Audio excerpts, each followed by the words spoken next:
Bismillahirrahmanirrahim. Assalamualaikum warahmatullahi wabarakatuh. Alhamdulillahirabbil alamin, nabi nasta'in ala dunya waddin.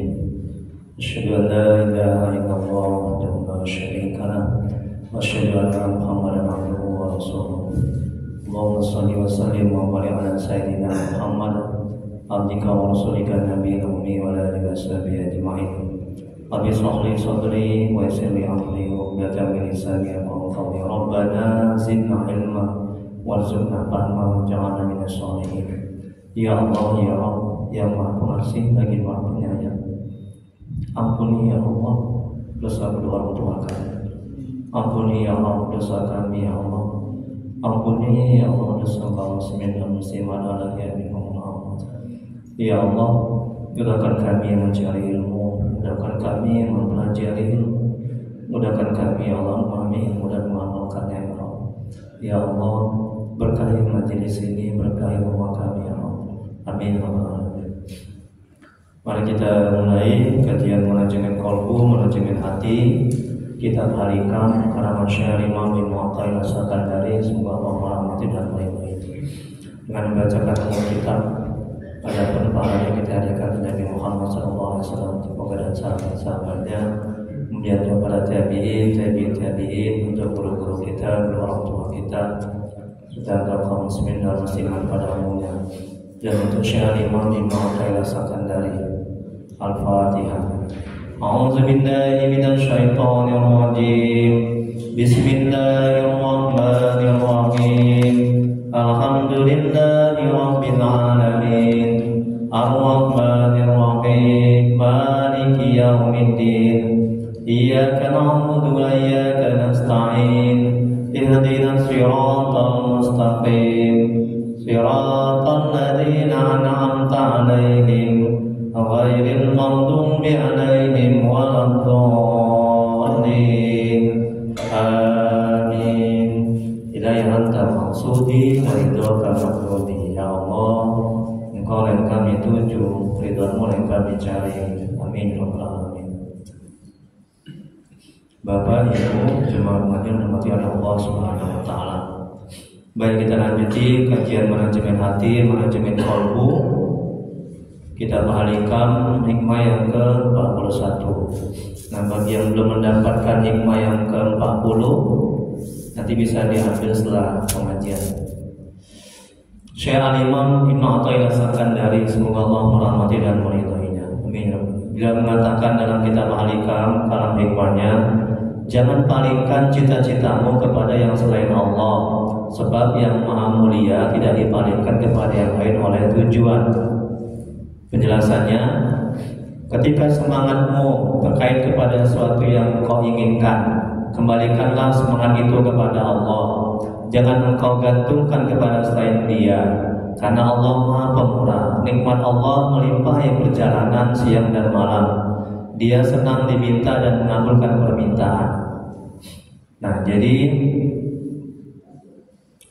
Syekh Imam Ibnu Athaillah mengajarkan, menasihati kita ya, supaya ketika kita ada hajat, ada keinginan sesuatu ya, jangan minta kepada selain Allah. Jangan bergantung kepada selain Allah. Jangan berharap kepada selain Allah. Tapi mintalah, bergantunglah, ya, berhajatlah kepada Allah. Allah berfirman dalam Al-Quran surat Al-Baqarah ayat 255. Apa kata Allah? Allah tidak ada Tuhan selain Dia yang maha hidup lagi terus menerus mengurus makhluknya. Dia tidak dilanda oleh kantuk dan tidak pula oleh tak tidur. Milik Allah apa yang ada di langit dan apa yang ada di bumi. Tidak ada yang dapat memberi syafaat di sisinya tanpa izinnya. Dia mengetahui apa yang ada di dada, di hadapan. mereka dan apa yang ada di belakang mereka. Mereka tidak mengetahui suatu pun dari ilmunya, dari apa yang dia kehendaki. Kursinya atau ilmu dan kuasanya meliputi langit dan bumi. Dia tidak merasa berat memelihara keduanya. Dialah yang maha tinggi lagi maha agung. Quran Al-Baqarah ayat 255. Jadi Allah itu maha mengurus hambanya, maha mengetahui hambanya, maha besar, dia maha mulia, maha berkehendak. Nah, jadi kalau kita ada hajat, ya berhajatlah, mintalah kepada Allah, bergantunglah kepada Allah, berserahlah kepada Allah. Dalam ayat yang lain Allah berfirman dalam Quran Al-Baqarah ayat 45. Apa kata Allah? Mohonlah pertolongan kepada Allah dengan sabar dan sholat. Semuanya sholat itu benar-benar berat kecuali bagi orang-orang yang khusyuk. Nah, ini dalil supaya kita minta pertolongan kepada Allah, tidak kepada yang lain, tidak kepada makhluk. Ya, makhluk itu lemah, makhluk itu lemah, makhluk itu tidak bisa memberikan hajat, tidak bisa mengabulkan hajat kebutuhan. Makhluk lemah, yang diminta, yang meminta juga lemah, dua-dua lemah, betul kan? Bagaimana bisa kita meminta keperluan kita kepada makhluk yang lemah, yang tidak bisa mengurusi dirinya sendiri, ya kan? Kalau nggak diurus oleh Allah, mati makhluk itu. Kalau nggak ditolong oleh Allah, nggak akan bisa makhluk itu bergerak. Kalau nggak dihidupkan oleh Allah, nggak bisa makhluk itu hidup. Nah, ini alimah mengajarkan bagaimana bisa kita meminta berhajat kepada makhluk yang lemah, yang nggak bisa mengurus dirinya sendiri, ya, akan memberikan kebutuhannya, keperluan kepada kita. Bagaimana mungkin? Jadi Al-Imam Ibnu Athaillah Sakandari mengajarkan kalau berhajat, kalau ada keinginan, ya, kalau ada kebutuhan, mintalah kepada Allah, jangan kepada makhluk. Ya. Kalau sudah begitu, kita akan bisa ikhlas dalam beramal ibadah, betul kan? Hanya semata-mata karena Allah, mengharap ridha Allah, tidak kepada makhluk. Karena kalau kita bicara sholat, kita ingin dilihat makhluk, kita ingin dibalas oleh makhluk. Bagaimana mungkin makhluk bisa membalas ibadah yang kita lakukan? Sedang makhluk itu lemah, makhluk itu tidak berdaya, tidak punya kuasa. Hanya Allah yang punya kuasa, hanya Allah yang maha kuat, hanya Allah yang maha mengurus. Nah, kalau ini manajemen hatinya, ya, agar kita sadar dan paham akan hal itu. Bila kita sadar dan paham akan hal itu, kita akan bisa ikhlas dalam beramal ibadah. Jadi kita beramal ibadah jangan karena makhluk, jangan karena mertua, jangan karena manusia, tapi karena Allah. Masya Allah. Karena makhluk tidak bisa memberikan manfaat dan juga tidak bisa memudaratkan, betul kan? Kalau tidak atas izin Allah dan Allah, betul. Jadi untuk apa kita beramal ibadah karena makhluk? Karena suami, karena istri, karena jiran tetangga, ya. Nah, jadi ibadah aja karena Allah dan mengharap ridha Allah dan menjunjung perintah Allah dan menunaikan hak-hak ketuhanan. Apa hak Allah? Disembah, ya, dimuliakan, diagungkan. Paham ini, ya? Paham, Bu? Alhamdulillah. Kemudian berikutnya Allah berfirman dalam Al-Quran, Quran Surah Al-Araf ayat 128. Apa kata Allah? Musa berkata kepada kaumnya, mohonlah pertolongan kepada Allah dan bersabarlah. Sungguhnya bumi ini milik Allah, Dia akan mewariskannya kepada siapa saja yang Dia kehendaki di antara hamba-hambanya. Kesudahan yang baik adalah bagi orang-orang yang bertakwa. Quran Surah Al-Araf ayat 128. Ini perintah Allah. Kalau kita minta, kalau kita ada berhajat, mintalah kepada Allah, jangan kepada makhluk. Ya, jangan kepada orang yang lemah, yang tidak bisa memberikan hajatnya kepada kita. Ya, makanya saya pernah tinggal di Kuwait. Ibu tahu Kuwait? Tahu nggak Ibu Kuwait? Ibu sudah tahu kan? Kuwait itu tembok sebelah kiri, Bu. Kuwait itu timur tengah, canda Ibu ya, jangan sakit hati. Kalau sakit hati berarti udah lulus manajemen hatinya, ya. Jadi Kuwait itu timur tengah, ya. Kuwait, kemudian Arab Saudi. Saya pernah tinggal di Kuwait, ya. Dan juga guru-guru saya mengatakan Itu orang-orang Timur Tengah itu kalau mereka sakit, mereka nggak langsung ke dokter, mereka nggak langsung minum obat. Jadi kalau mereka sakit apapun, mereka minta kepada Allah. Mereka sholat 2 rakaat, sholat sunat hajat, kemudian baca Quran, berzikir, sembuh. Sebelum datang ke dokter ke rumah sakit, mereka sudah sembuh duluan. Nah kalau kita kan lain, betul kan? Kita langsung buru-buru dokter, buru-buru rumah sakit, betul kan? Jadi seolah-olah dokter itu yang menyembuhkan, betul kan? Rumah sakit itu yang membuat kita sehat, betul kan? Obat itu yang menyembuhkan, betul kan? Padahal hakikatnya yang menyembuhkan adalah Allah. Keyakinan kita ini lemah, ya kan? Aduh, kalau nggak karena air ini, kalau nggak karena obat ini, kalau nggak karena dokter itu, profesor dokter, aku udah mati. Asam uratku nggak sembuh. Nauzubillah min dzalik. Ya, ini kata Imam Ibnu Athaillah. Makanya Bu, kalau sakit jangan langsung ke dokter, jangan langsung minum obat. Kalau sunat hajat apapun, ya. 2 rakaat minta kepada Allah. Saya kalau mau mulai meruqyah, obati orang, itu saya selalu hajat 2 rakaat. Saya minta kepada Allah, ya Allah sembuhkan ya Allah pasienku ini. Alhamdulillah sembuh. Tapi harus yakin. Kalau nggak yakin, sembuh nggak ya? Sembuh nggak ya? Nggak akan bisa. Ya, paham Bu? Jadi mulai sekarang ya Bu ya, kalau sakit apapun jangan buru-buru minum obat, ya Pak ya. Jangan langsung ke dokter. Coba ada sholat hajat, baca Quran, zikir. Nah kalau nggak berubah juga, baru ke dokter. Paham nih kira-kira ya.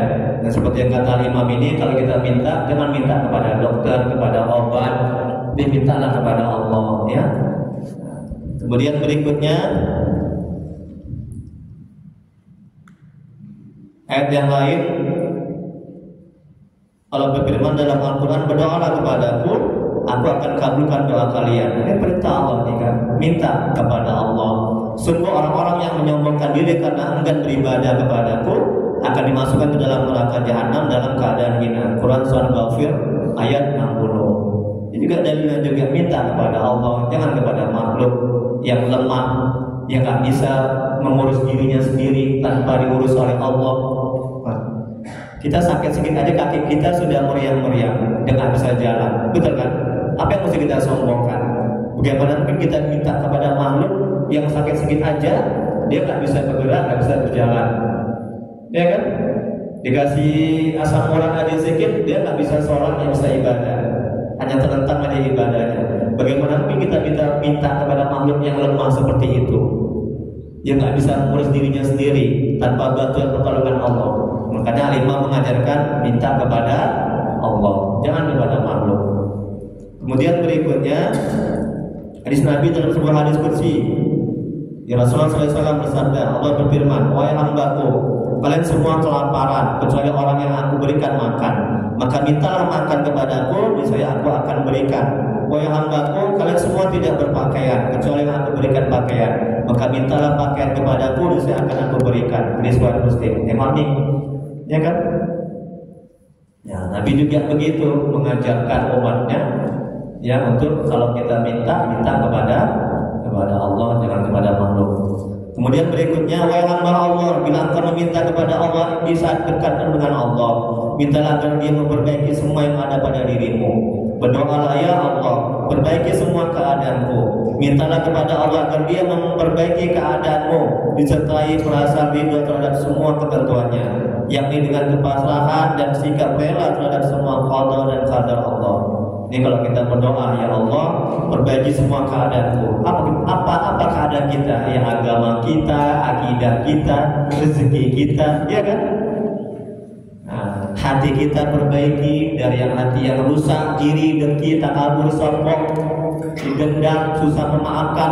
Kita minta kepada Allah supaya perbaiki hati kita yang seperti itu. Senang melihat orang susah melihat orang senang. Tetangga naik pangkat, kita yang ornamen. Tetangga beli kulkas, kita yang kedinginan. Ya Pak Haji ya. Ada nggak begitu Bu? Banyak. Nah ibu-ibu di perwiritan, ya kawannya bolak-balik ganti sarung, biaya stres. Ibu ini bolak-balik ganti sarung aja, itu kan kredit itu kan, lah sosokan dia itu. Hatinya ini busuk kali, nggak senang lihat orang senang, ya susah lihat orang senang, ya Bu ya. Tapi di perwiritan ibu-ibu ini nggak ada. Saya punya grup perwiritan Al-Wiraji. Al-Wiraji tahu ya? Aslinya itu Al-Wiraji. Nah ya, Al-Wiraji. Mungkin ada ibu ini datang. Jadi gitu juga saya bilang sama mereka grup perwiritan itu ada di grup dari sini. Itu mereka juga pintar nanti tahu gitu. Ya. Jadi ada aja itu yang iri yang dengki kadang ya ibu-ibu itu ya. Nah susah kali dia yang orang senang. Ya, senang kali dia orang susah. Ya. Nah baru-baru ini ada juga yang suaminya pincang lagi ya. Kita ibu itu stres karena nggak belajar manajemen hati. Oke baik, berikutnya paham ya Bu ya? Halaman 2. Ini ada 4 halaman ini. Sabar Bu. Masih jam 5. Jam biar ibu semangat, nggak cepat-cepat pulang ya. Nah kita subuh agak lama, subuh jam 5:23 ya. Halaman 2 kita Bu. Wahai hamba Allah, jika engkau mengendaki kemuliaan, janganlah berharap kepada makhluk. Tengok ini kata Al-Imam. Tetapi tambatkan harapanmu hanya kepada Allah, serta tampakkan kebutuhanmu yang mendesak kepada Allah. Sebab Allah mengabulkan doa orang yang sedang mendesak. Tengok, Allah mengabulkan doa orang yang sangat mendesak. Ya, Bu, Bu, Pak. Kapan kita betul-betul khusyuk dan nikmat ketika berdoa? Dan doa itu diijabah. Dan doa itu lebih dikabulkan kapan? Pada saat kapan? Hah? Pintar ibu, lulus kajian alika. Ibu-ibu ini hebat ini. Pada saat sakit, pada saat kita betul-betul mendesak punya kebutuhan. Ya Allah, asam uratku udah seminggu gak sembuh-sembuh. Tengok kan? Betul kan? Khusyuk kita kan? Tapi kalau kita gak ada sakit, gak ada kebutuhan mendesak, ya Allah, berikan rezekiku ya Allah, buat soleh anakku ya Allah, ya Allah, jangan buat suaraku lincah lagi ya Allah. Kayak main kita berdoa. Tapi bila kita sangat mendesak, ada kebutuhan, ini kata Imam ini, ya. Bisa dihitung pula Allah mengijabah. Makanya berdoa itu sungguh-sungguhlah, jangan hanya karena mendesak ya. Dalam keadaan lapang kita sungguh-sungguh, betul. Dalam keadaan sempit itu juga kita sungguh-sungguh. Ya, di keningan malam sholat tahajud. Ya Allah anakku ya Allah. Kalau bisa sambil menangis, itu lebih dikabulkan. Belum taat ya Allah, tolong ya Allah, Engkau yang bisa bolak-balikan hati ya Allah. Banyak sangat mendesak. Kemudian berikutnya.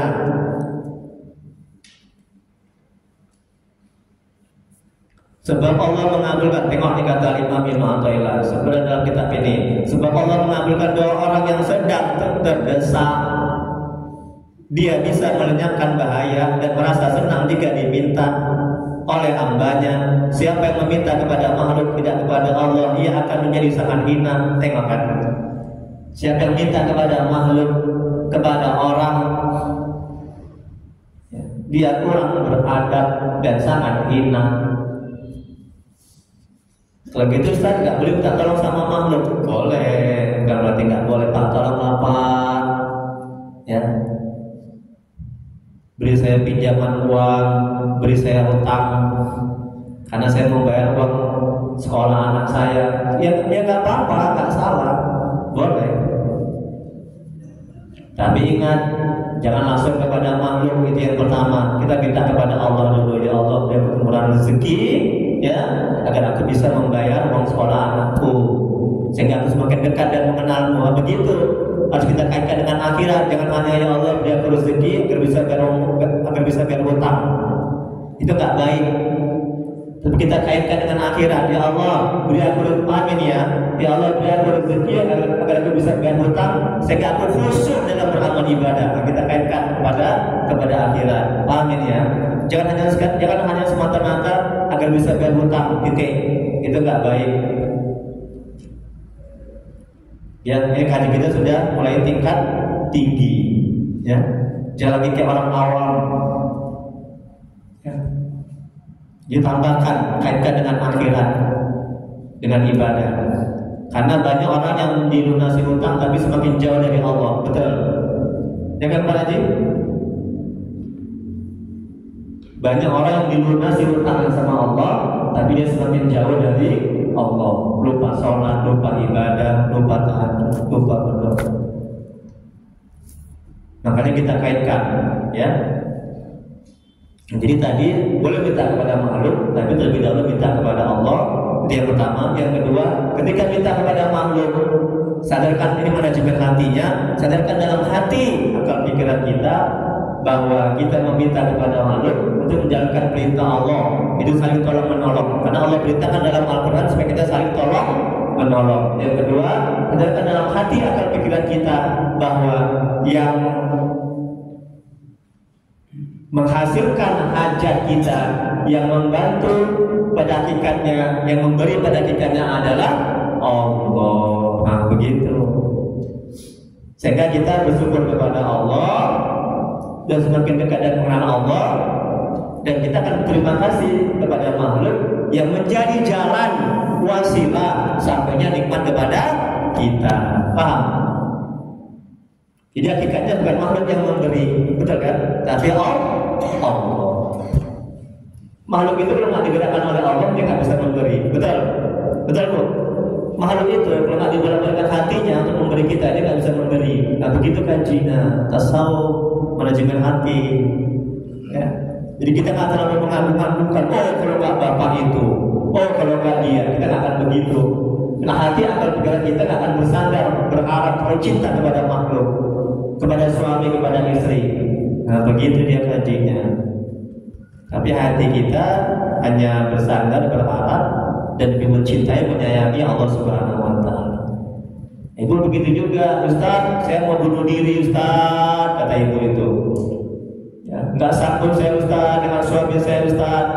Ini akibat hatinya terlalu cinta kepada suami, tidak kepada Allah. Akibatnya begitu. Ketika suami berpoligami, ketika suami lincah lagi, dia stres. Paham ini Bu ya? Coba Bu kita mujahadah riyadhah mulai sekarang Bu. Ya, jangan sampai hati kita terlalu boleh mencintai suami, istri, anak, ya. Tapi jangan terlalu. Karena terlalu itu nggak baik. Terlalu banyak makan kan nggak boleh, banyak minum nggak boleh. Ya, mencintai Allah full, mencintai makhluk setengahnya. Paham ya? Kemudian berikutnya, dia ingin menyiapkan halnya, ini tuh dia tadi. Pantaskah engkau meminta pada makhluk? Tengok Bu, Pak Haji. Pantaskah engkau meminta kepada makhluk yang fakir? Tengok, makhluk itu fakir, makhluk itu berhajat kepada Allah. Pantas kita. Udah? Lalu meninggalkan Allah yang maha kaya. Jika ingin mendapat berbagai karunia, tunjukkan kepapahan, kemiskinanmu, keberhajatanmu kepada Allah. Kalau kau ingin diberikan oleh Allah karunia, rezeki, tunjukkan kita ini enggak berdaya. La haula wala quwata illa billah. Tidak daya dan upaya kecuali dengan bantuan pertolongan Allah. Tunjukkan begitu Bu, agar diberikan karunia. Tapi kalau kita sudah merasa besar, merasa mulia, merasa hebat, itu Allah tak akan memberikan. Ya, kita akan dianggap hina oleh Allah, dianggap kecil, dianggap nggak baik. Ya. Tapi kalau kita merasa hina, merasa butuh, merasa berhajat kepada Allah, kita nggak berdaya apa-apa, kita minta kepada Allah, Allah akan membesarkan kita, memuliakan kita. Allah akan mengabulkan. Nih, tunjukkan kepapahan dan kebutuhanmu kepada Allah. Kita jangan sekali-kali mengandalkan kekuatan siapapun yang berada di sekitarmu. Kemudian berikutnya mintalah selalu petunjuk dan sikap istiqomah. yaitu dengan senantiasa bersama Allah di setiap keadaan dalam naungan ridha Allah, yaitu dalam naungan ajaran Nabi, seperti yang Allah firmankan dalam Al-Quran surah Al-Hasyr ayat 7. Apa kata Allah?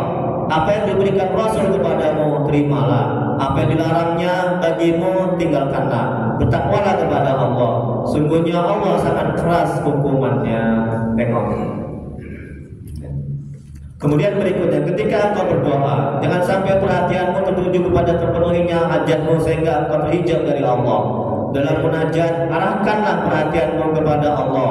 Katakanlah, ya Allah, semua permintaan telah kupanjatkan karena engkau memerintahkan untuk meminta. Maka jadikanlah permintaanku padamu sebagai permintaan cinta padamu, dan jangan jadikan aku orang yang bergantung kepada objek-objek nafsu, tetapi jadikan aku orang yang meminta untuk menjalankan kewajiban yang menjadi hakmu. Nah ini Bu, perhatikan lagi nih.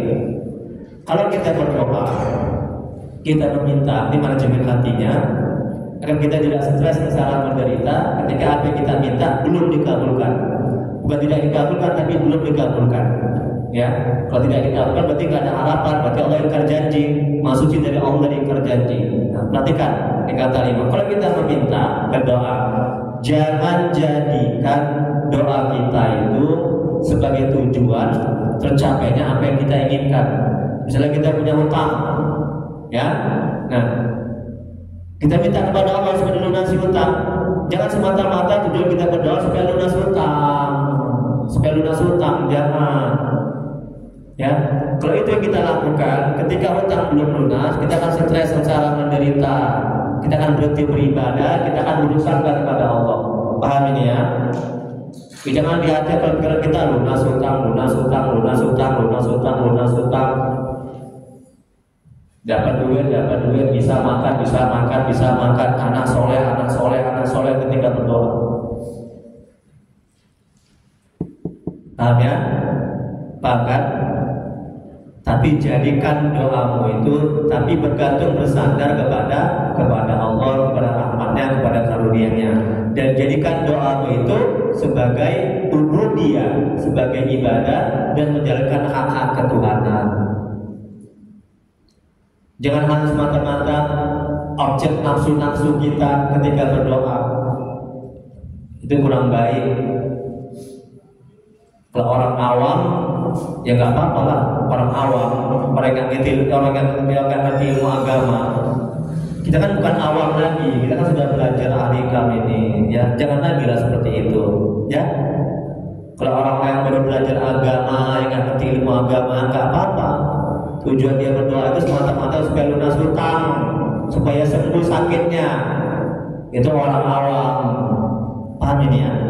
Ada tingkatan makom-makomnya, kedudukannya. Kalau kita ini kan sudah ngerti, sudah belajar.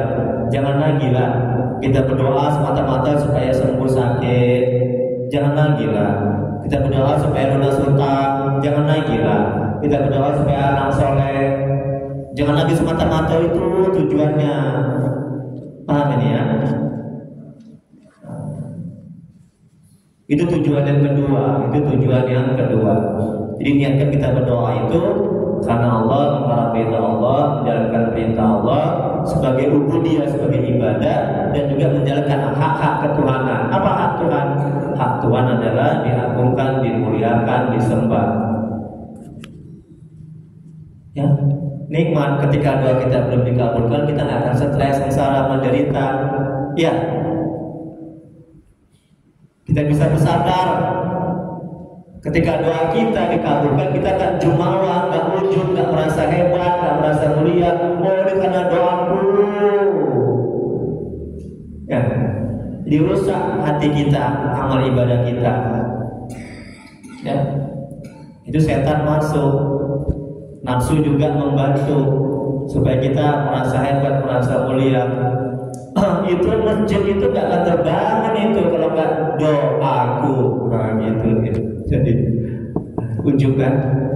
Kemudian berikutnya Rasulullah SAW bersabda, ya Allah, sungguhnya aku berlindung dengan keperkasaanmu dari kesesatan diriku. Tidak ada ilah yang hak melainkan hanya Engkau semata. Engkau yang maha hidup, Rabb yang tidak akan pernah mati, sedangkan jin dan manusia pasti mati. Di riwayat Bukhari dan Muslim. Sallallahu alaihi wasallam.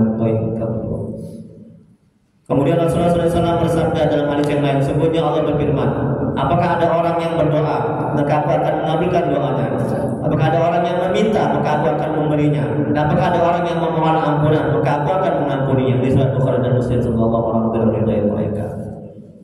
Dari Abdullah bin Umar, semoga Allah merahmati dan meridainya. Wa Abu Bakar, semoga Allah merahmati dan meridainya, pernah berkata, ya Rasulullah SAW bersabda, ya Rasulullah, ajarkanlah kepadaku suatu doa yang dapat kupanjatkan dalam sholatku. Maka Rasulullah pun bersabda, ucapkanlah ya Allah, sungguhnya aku telah banyak menzalimi diriku sendiri dan tidak ada yang dapat mengampuni dosa selain Engkau. Maka berikanlah kepadaku ampunan dari sisimu, dan sayangilah aku, sungguhnya aku maha pengampun lagi maha penyayang. Di surat Bukhari Muslim, semoga Allah meridai mereka. Nah ini kalau kita berdoa supaya lebih dikabulkan, nah la ilaha illa anta subhanaka inni kuntu minaz zalimin. Ya Allah, aku zalim, aku banyak dosa, aku banyak maksiat, itu lebih dikabulkan. Amin ya. Katakan begitu sebelum doa. Dan hadis dari Rasulullah SAW bersabda, Allah turun ke langit dunia pada setiap malam, yaitu ketika masih tersisa sepertiga malam terakhir. Dia berfirman, adakah orang yang meminta sehingga aku beri? Adakah orang yang berdoa sehingga aku mengabulkannya? Dan adakah orang yang memohon ampunan sehingga aku memberi ampun kepadanya? Setiap doa kita pasti dikabulkan oleh Allah. Yang tinggal lagi waktunya, bisa jadi sekarang, bulan depan, tahun depan, dan suka-suka hati Allah. Atau boleh jadi Allah mengganti dengan yang lebih baik. Ya, jadi baik sangka ya. Halaman 3 Bu. Dari Abu Abbas Abdullah bin Abbas, semoga Allah merahmati dan meridainya, beliau berkata, suatu saat saya berada di belakang Nabi, beliau bersabda, wahai Ananda, saya akan mengajarkan kepadamu beberapa perkara. Jagalah Allah, niscaya Dia akan menjagamu. Jagalah Allah, niscaya Dia akan selalu berada di hadapanmu. Jika kamu meminta, mintalah kepada Allah. Jika kamu mohon pertolongan, mohonlah pertolongan kepada Allah. Ketahuilah semuanya, jika sebuah umat berkumpul untuk mendatangkan manfaat kepadamu atas sesuatu, mereka tidak akan dapat memberikan manfaat sedikit pun kecuali apa yang telah Allah tetapkan bagimu. Dan jika mereka berkumpul untuk mencelakakanmu atas sesuatu, niscaya mereka tidak akan mencelakakanmu kecuali kecelakaan yang telah Allah tetapkan bagimu. Pena telah diangkat dan lembaran telah kering. Tengoknya. Ya. Satu dunia pun akan menghina kita kalau Allah tidak menghendaki, tidak akan terjadi. Satu dunia pun akan memuliakan kita kalau Allah tidak menghendaki, juga tidak akan mulia. Ya. Meminta kita kepada Allah. Hadis dari Rasulullah SAW bersabda, jagalah Allah, niscaya engkau akan mendapatkannya di depanmu. Kenalilah Allah di waktu senggang, niscaya Dia akan mengenalimu di waktu susah. Ketahuilah bahwa apa yang ditetapkan luput darimu tidak akan menimpamu, dan apa yang ditetapkan akan menimpamu tidak akan luput darimu.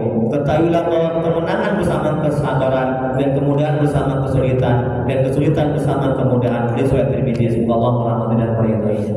Mengenai jika kata Nabi, ya. Kemudian berikutnya seorang sufi berkata ketika menafikan nama Allah Al-Karim yang Maha Mulia, Allah adalah zat yang ketika diminta memberi, Dia tidak memperdulikan berapa yang diberikan dan kepada siapa Dia memberi. Ketika kebutuhan diajukan kepada yang lain, Dia tidak rela. Tengok itu. Allah nggak suka, Bu. Allah nggak suka, Pak. Ketika kita ada hajat, ada kebutuhan, kita minta kepada makhluk sebelum kita minta kepada Allah. Kalau kita langsung minta kepada makhluk, Pak, mintalah uang, utanglah saya, minta pertolongan, kita langsung minta kepada makhluk, Allah nggak suka. Jadi minta dulu kepada Allah, berdoa, ya Allah, tolong ya Allah, beri aku rezeki sehingga aku bisa makan, untuk menguatkan api ibadah, kaitkan dengan akhirat. Paham ya Bu ya? Jangan hanya semata-mata, ya Allah beri aku rezeki agar aku bisa makan, dah gitu aja. Jangan, itu nggak baik, itu buruk. Kita akan semakin jauh dari Allah, kita nggak akan bisa bersyukur kepada Allah, kita nggak akan bisa semakin dekat dan mengenal Allah. Ya, kalau hanya semata-mata, ya Allah beri aku rezeki supaya aku bisa makan, itu buruk. Kalau orang awam nggak apa-apa, karena dia nggak ngerti, nggak paham. Itu ya. Kita kan sudah belajar, kita bukan orang awam lagi, ya. Ini sudah belajar ahikam. Namanya nggak tahu, betul kan? Makanya nggak tahu mesti cari tahu, belajar lah, betul kan? Nggak tahu, tapi nggak mau cari tahu, nggak mau cari ilmu. merasa pintar, merasa benar. Nauzubillah. Kemudian berikutnya, dia ditengokkan nih. Ketika kebutuhan diadukan kepada yang lain, Allah tidak rela, Allah tidak ridho. Ketika marah dia memaafkan, ketika mencela dia tidak meminta keterangan. Allah itu dihina, ada kan? Dibilang punya anak, ada kan? Allah dizalimi, Allah disakiti, ada kan? Tapi adakah Allah balas? Artinya tetap Allah memberikan rezeki kepadanya, betul? Tetap Allah mengurusnya, betul? Allah dibilang ada Tuhan selain dia, ada kan? Allah punya anak, Allah beranak, ada kan? Tapi Allah tetap memberikan, mengurusnya. Nah ini, kemudian jangan sampai engkau menuju kepada selain Allah dalam memenuhi kebutuhanmu. Akan tetapi ungkapkan hajatmu kepada Allah dan mintalah dari Allah. Allah tidak peduli berapa banyak dan kepada siapa. Dia memberi, dia tidak mengurangi, dan tidak pernah mengecewakan siapapun yang berlindung kepadanya. Dia akan mencukupinya dengan segala pertolongan.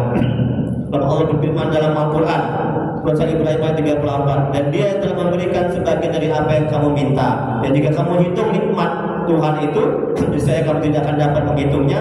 Sungguhnya manusia itu banyak kesalahannya dan tidak tahu berterima kasih menghargai jasanya. Baru kalau kita minta makhluk kepada makhluk, minta labu, kira-kira marah kan makhluk itu? Marah, kesel, nakal ya kita tahu, bosan kali, mau muat, minta aja kau.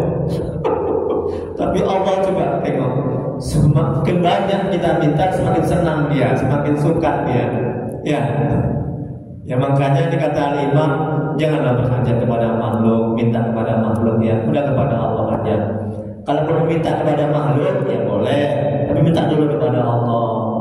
Ya Allah, aku udah 3 hari gak makan ya Allah, tolong beri aku makan ya Allah, karena aku kuat beribadah. Ya. Nah, kemudian nanti kan Allah gerakkan hati kita. Ya, coba kamu temui Pak Haji itu, minta tolong sama itu. Gitu tuh. Jadi macam-macam cara Allah untuk membantu kita, menolong kita. Kemudian digerakkan hati kita. Kita pergi ke rumah Pak Haji. Tertolong Pak Haji, aku udah 3 hari gak makan. Ini contoh ya. Nah, tolong beri aku beras. Ini contoh. Karena kalau kita kalau kita mampu, sehat, nggak baik kita meminta. Jadi harus bekerja. Ini contoh, ini hanya contoh. Kemudian Pak Haji itu memberikan. Nah dalam hati sadar, ini dia manajemen hatinya. Dalam hati sadarkan dalam hati bahwa yang memberikan hajat kita itu adalah Allah, ya, bukan Pak Haji itu. Nah, kita meminta itu karena menjalankan perintah Allah, tolong menolong. Kalau kita sehat, kuat, kita minta, haram hukumnya. Kecuali kita sudah tak mampu bekerja, boleh kita meminta.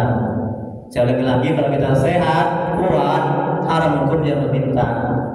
Mintalah duit, aku mau makan, nggak boleh dalam Islam. Kecuali kita nggak mampu lagi bekerja. Nah, kemudian berikutnya. Yang mana sekarang? Ya, Masya Allah, pintar Pak Haji. Ketahuilah bahwa minta kepada makhluk. Tengok. Ini kata Imam Bukhari. Ketahuilah bahwa minta kepada makhluk dianggap bertentangan dengan ubudiyah, penghambaan di hadapan Allah. Tengok kan? Bila didasari oleh rasa bergantung, tengok. Bila didasari oleh rasa bergantung pada makhluk dan lalai untuk meminta kepada Allah. Lain halnya bila permintaan tersebut diiringi dengan keyakinan bahwa makhluk yang dimintanya itu hanyalah wasilah perantara. Paham ya? Sadarkan dalam hati kita bahwa kita meminta kepada makhluk itu hanya sebagai wasilah perantara sampainya nikmat kepada kita. Ya, tolong disadarkan dalam hati ini, manajemen hatinya. Agar apa? Agar kita tidak terlalu memuliakan, mengagung-agungkan, dan kita tidak akan lupa kepada Allah. Agar kita bisa bersyukur kepada Allah dan kita semakin dekat dan mengenal Allah. Ini tolong diterapkan, diamalkan. Ini mama uang belanja sebulan. Begitu juga sadarkan dalam hati bahwa yang memberikan uang belanja itu adalah Allah. Suami kami ini sebagai wasilah perantara sampainya uang belanja kepada ibu. Paham ya Bu ya? Jadi ketika ibu dikasih sedikit, ibu gak ngomel. Sedikit kali uang belanjanya. Contoh ya, ibu ini langsung melotot matanya. Jadi hakikatnya Allah yang memberi, bukan suami.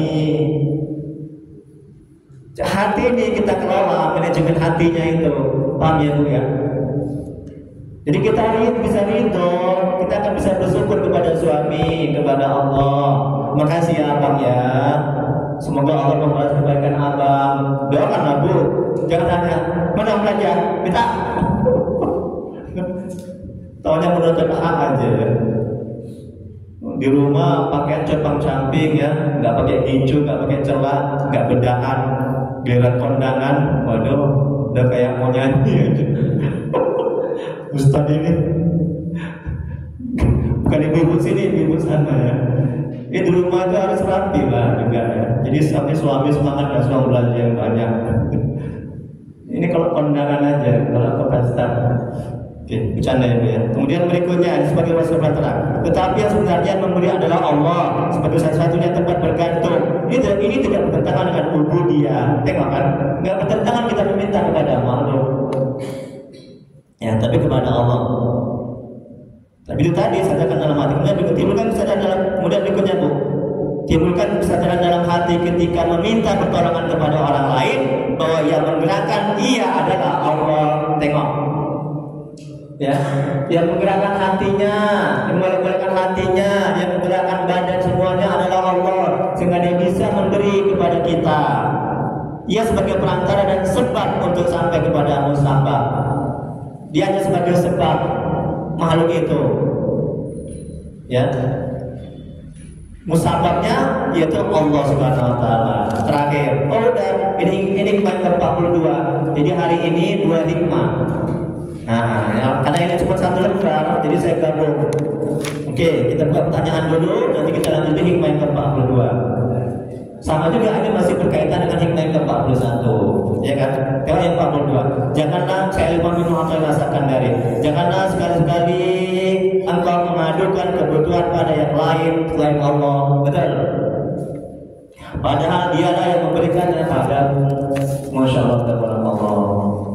Pengurus masjid memberikan makanan, semoga Allah membalas kepada masjidnya. Amin ya rabbal alamin. Tengok kan, dapat ilmu, dapat makanan. Terima kasih Ustaz, terima kasih Pak Haji.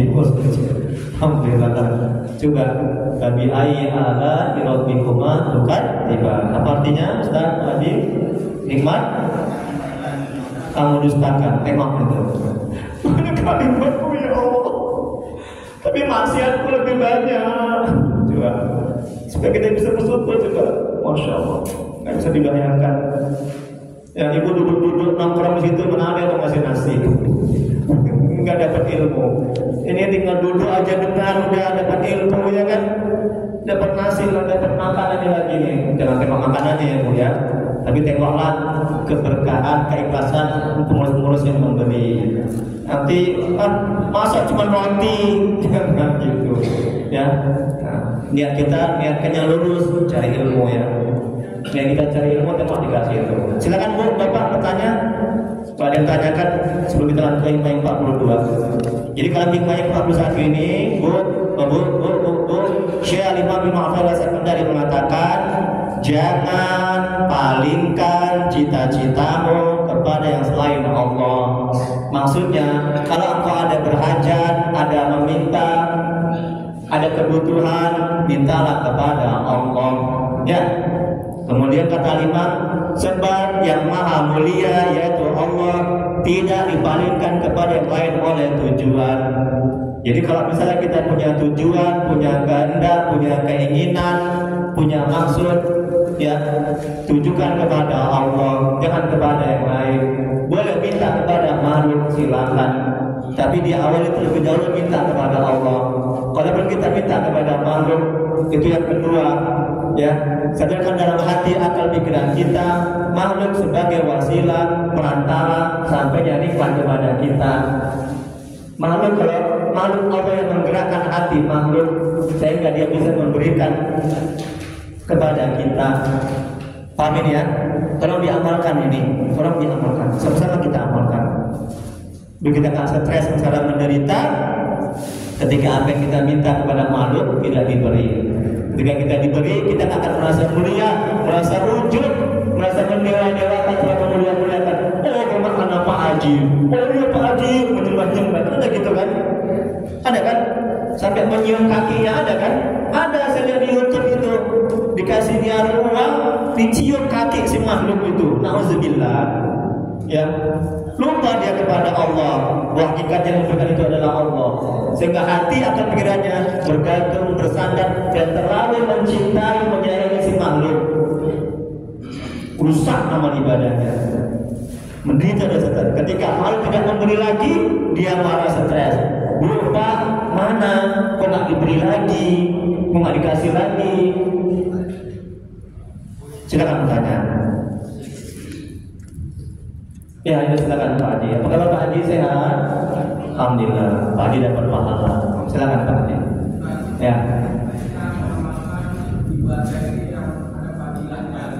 Kita mengamalkan ibadah yang ada fadilahnya.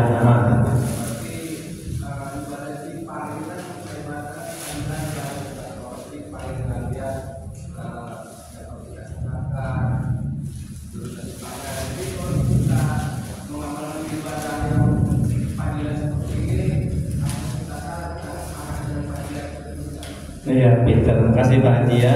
Allah membalas bagian Pak Haji. Amin ya rabbal alamin. Ustaz, kita ada mengamalkan amalan-amalan fadilah-fadilah amal ya. Misalnya kalau kita berzikir 100 kali ya kan, dapat rezeki ya, dimudahkan dijauhkan dari bala bencana.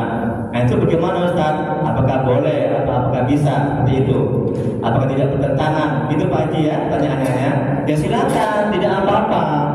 Ya, dan juga ada sunnahnya kan. Kalau misalnya dia juga ulama-ulama juga mengajarkan. Nah, contohnya kalau misalnya zikir la ilaha illallah diamalkan sekian ribu akan dimudahkan rezeki, kan ada begitu kan, amalan seperti itu kan. Dibaca di waktu pagi akan mendapatkan dijauhkan dari bala bencana, kan ada kan. Silakan, nggak apa-apa, diamalkan. Sepanjang yang pertama memang amalan itu diajarkan oleh Nabi, diajarkan oleh ulama-ulama. Dan yang pertama, yang kedua, jangan jadikan kita mengamalkan amalan itu untuk mendapatkan rezeki. Tujuannya, makanya kata Syekh Imam Abdul Hasan As-Sadzili, itu gurunya Syekh Abdul Abbas Al-Mursi. Itu gurunya Syekh Imam Ibnu Athaillah As-Sakandari, semoga Allah merahmati dan meridhoinya. Syekh Imam Abdul Hasan As-Sadzili masih zuriat Nabi, masih keturunan Nabi, masih keluarga Nabi dari silsilah keluarga Imam Hasan atau Imam Husain. Makanya ini ahli kami ini berurut ke sana ke Nabi. Ini bukan kaleng-kaleng, bukan kaleng-kaleng ilmunya ini. Tidak sombong, cuma hapus sedikit ya. Tapi kan bukan. Kitab yang paling bagus. Nah, jadi Pak, kata Syekh Muhammad Hasan As-Sadzili, semoga Allah merahmati dan meridhoinya, alangkah buruk seorang hamba yang beribadah semata-mata tujuannya dunia, dapat rezeki, lunas hutang, dapat duit, itu buruk. Itu kata Syekh Imam Abdul Hasan As-Sadzili dalam kitab Al-Hikam. Kalau untuk orang awam, silakan. Orang-orang kampung yang nggak ngerti ilmu agama, itu nggak apa-apa. Itu untuk memotivasi dia. Tapi kita kan bukan orang awam lagi. Kita udah belajar Al-Hikam kan. Kita udah ilmu kita sudah alhamdulillah sudah tinggi. Janganlah kita mengamalkan amalan-amalan zikir itu supaya apa? Supaya dimudahkan rezeki, supaya diberikan kesehatan, supaya lunas hutang. Janganlah bila seperti itu. Bukanlah haram, tidak haram, tapi kurang baik. Harus meningkatlah amal ibadah kita ya. Dari hari ke hari, jangan gitu-gitu aja. Kan sayang, kita bentar lagi mati kan. Masa ibadah kita hanya gitu-gitu aja? Makanya ulama mengatakan, barang siapa yang tidak mengenal Allah di dunia, maka dia tidak akan berjumpa kepada Allah di akhirat. Dan lagi, barang siapa yang tidak mengenal Allah di dunia, maka dia tidak akan berjumpa dengan Allah di akhirat. Maka kenali Allah di dunia. Ya. Maka harus meningkat amal ibadah kita. Jangan gitu-gitu jadi hari-hari. Ya, belajar al-hikam. Nah, jadi Pak, tujuannya mengamalkan zikir-zikir itu semata-mata karena Allah, mengharap ridha Allah, menjalankan perintah Allah, menunaikan hak-hak ketuhanan. Apa hak Allah? Disembah, dimuliakan, diagungkan. Nanti Allah kasih dengan sendirinya. Akan ikut. Bapak akan diberikan rezeki yang banyak. Kalau tujuan kita semata-mata Allah.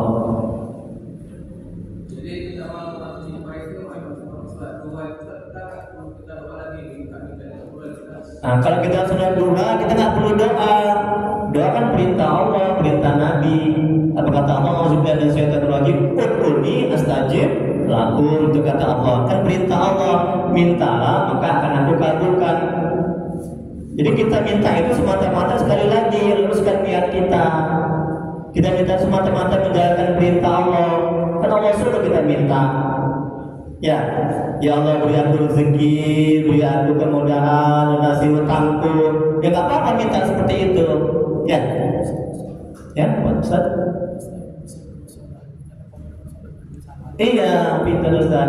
Mintalah kata Ustaz Sabruddin, mintalah kepada Allah dengan sabar dan sholat. Kan perintah Allah. Nggak apa-apa sekali lagi. Tapi ada tapinya. Jangan sampai tujuan kita meminta itu semata-mata terwujudnya apa yang kita inginkan. Itu yang kurang baik, kurang tepat. Tapi kita meminta itu semata-mata menjalankan perintah Allah, ya, menjunjung perintah Allah, menjalankan hak-hak ketuhanan, ya, sebagai ubudiyah, sebagai ibadah. Berapa ibadah? Betul. Kenapa pahala kita kalau belum dikabulkan? Karena kita kami ini dijelaskan bahwa ketika kita menunggu doa kita dikabulkan, kita mendapat pahala. Ya, coba ada ruginya kan? Daripada kita nggak berdoa. Ya Pak Haji, Masya Allah, terima kasih Pak Haji, semoga Allah membalas kepada Pak Haji dapat pahala. Ada lagi Bu, yang kita lanjut. Bapak, nikmat. Ada, jangan pulang dulu Bu, baru jam 5 ya. Baru jam 5. Sabtu pun buru-buru ya. Kita ngaji jarang-jarang ya, jangan buru-buru. Sebentar aja, sedikit lagi. Ada lagi? Nggak ada? Lanjut ya. Yang ke-42. Tengok lagi Bu. Ini karena cuma selembar, jadi saya gabung ke 41 karena juga masih ada kaitannya. Syekh Imam Ibnu Athaillah Sakandari, semoga Allah merahmati dan meridhoinya. Beliau mengatakan dalam kitab Al-Hikam yang 42 yang terakhir. Masya Allah, ibu bapak dapat ilmu yang banyak ya, alhamdulillah. Janganlah sekali-kali engkau mengadukan kebutuhan pada yang selain Allah. Nah, ini juga lagi ya. Kalau kita ada kebutuhan, jangan mengadu kepada makhluk. Ya, makhluk itu lemah, makhluk itu nggak berdaya, makhluk itu nggak berkuasa. Bagaimana mungkin dia lemah yang nggak berkuasa bisa memenuhi kebutuhan kita? Janganlah sekali-kali engkau mengadukan kebutuhan pada yang selain Allah. Padahal Allah lah yang memberikannya padamu. Tengokkan, bukan makhluk. Penjelasannya, sesungguhnya engkau telah mengetahui bahwa segala sesuatu selain Allah adalah khayalan, dugaan yang tidak nyata.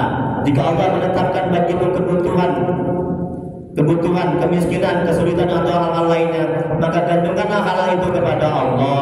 Jadi karena dibawa kehendak Allah, lenyapkan dirimu dalam mengingat Allah, dan janganlah berpaling kepada selain Allah. Tengok kata Imam Ibnu Athaillah ya. Minta kepada Allah segala hajatmu dari mulai yang paling kecil. Rasulullah SAW bersabda, barang siapa yang tidak meminta kepada Allah, maka Allah akan marah kepadanya. Tengok, Bu, Allah akan marah. Langsung dia minta kepada makhluk, tolonglah pinjamnya ke hutang. aku banyak hutang, dia langsung kepada makhluk. Ya, itu Allah nggak suka. Ya, coba minta dulu ya Allah, tolong ya Allah, aku banyak hutang ya Allah. Biasa jatuh tempo, mengaku diuber-uber sama orangnya, jadi marah-marah aja ya Allah. Jelas sama Allah seperti itu. Ya, tolong ya Allah, beri aku kemurahan rezeki agar bisa melunasi hutangku, dan aku agar aku semakin khusyuk dan nikmat dalam beribadah. Kaitkan itu kepada akhirat, jangan hanya semata-mata. Bu, ibu lebih baik lunas hutang tapi semakin jauh dari Allah, apakah lunas hutang ibu semakin dekat dan mengenal Allah? Mana ibu pilih? Ibu lebih baik lunas hutang tapi semakin jauh dari Allah, atau hutang ibu nggak lunas tapi ibu semakin dekat kepada Allah? Mana ibu pilih? Yang jujur ya, ibu bohong. Mana ibu pilih?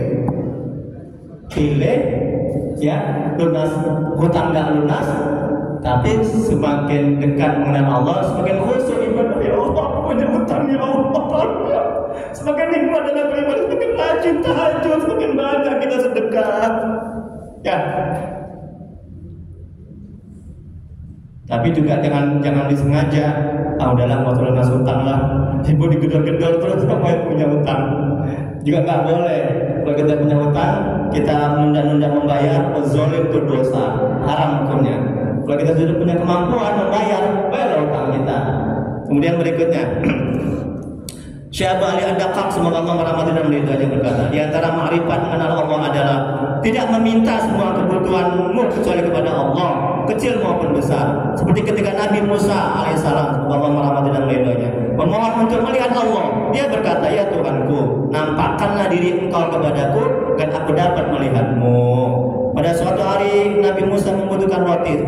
Ia berkata, ya Tuhanku, sungguh aku sangat memerlukan suatu kebaikan yang Engkau turunkan kepadaku. Tengok kan, Quran surat Al-Qasas ayat 24. Nabi Musa minta kepada Allah, walaupun hanya sepotong roti. Syair mengatakan, jangan engkau meminta-minta kepada manusia suatu hajat keperluan, dan mintalah kepada Zat yang Maha Esa, di mana segala pintunya tidak terhijab, tertutup.